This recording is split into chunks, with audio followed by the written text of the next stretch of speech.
आज पुणे शहरामध्ये जी बैठक पालकमंत्री अजितदादांच्या अध्यक्षतेखाली झाली त्याच्यामध्ये शेती व पिण्याच्या पाण्याच्या बाबतीतली चर्चा झाली। कुकडी प्रकल्पाच्या माध्यमातून माझ्या मतदारसंघामध्ये नगर जिल्ह्यामध्ये तसंच करमाळ्यामध्ये जे पाणी येतं ते कुकडी आवर्तन हे 1 मार्चला सुरू व्हावं अशी विनंती केली। त्यांनी मान्यता दिली।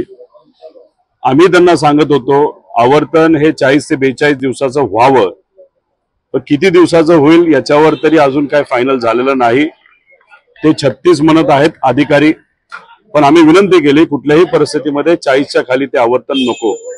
आणि त्याच्यानंतर सुद्धा जून महिन्याच्या आसपास अजून एक आवर्तन आपल्याला करावं लागेल, मे एंड आणि जूनला, असेही त्यांना विनंती केलेली। पण 1 मार्चला कुकडीचं आवर्तन हे सुटत आहे।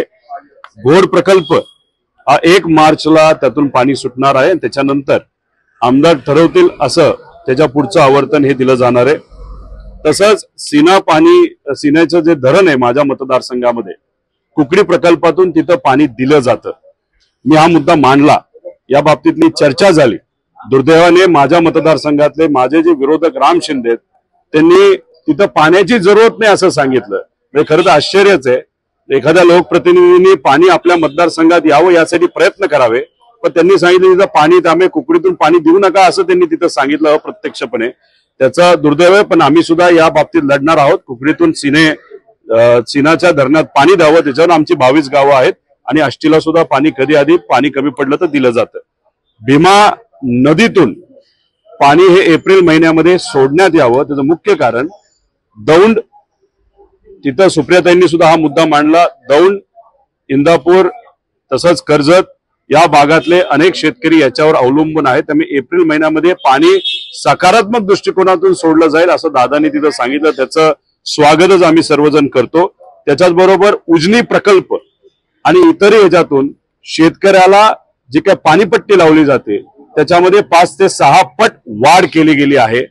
हा विषय जेव्हा आदरणीय अजितदादांसमोर मांडला तेव्हा दादांनी अधिकाऱ्यांना सांगून GR येत आहे, त्याच्या बाबतीत नक्कीच शेतकऱ्याला कुठेतरी सवलत ही दिली जाईल असं सांगितलं। त्याचंही स्वागत करतो। तो GR कधी येईल हे बघावं लागेल।